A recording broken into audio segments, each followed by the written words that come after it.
We have Senator Rand Paul on all the time, Mr. Commissioner, and he's constantly banging on about his criminal referral for Dr. Fauci. In your time at the FDA, do you believe that there's perhaps criminal influence that may have happened in different eras?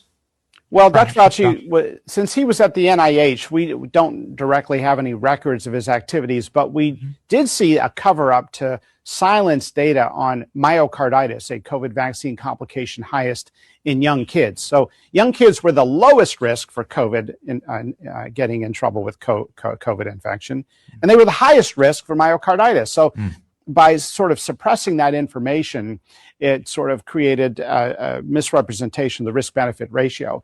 Now, that data has since been made public, and myocarditis appears in the label of these vaccines. So we're doing what we can to set the record straight.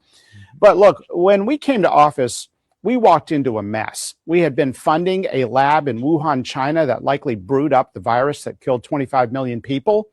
We walked into 12% to 14% of NIH grants were going to DEI, not to curing rare diseases or cancer or kidney disease or diabetes, but to describing differences in the population, which we already know are true.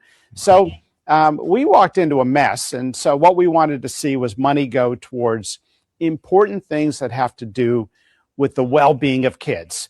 Addressing the 40% of American kids that have a chronic disease, having SNAP waivers for the first time in government, where Brooke Rollins has said, now 20 states have applied for these SNAP waivers where you don't have to use taxpayer dollars for junk food in the SNAP program. So we're not afraid to go radical, and that's exactly where we're going.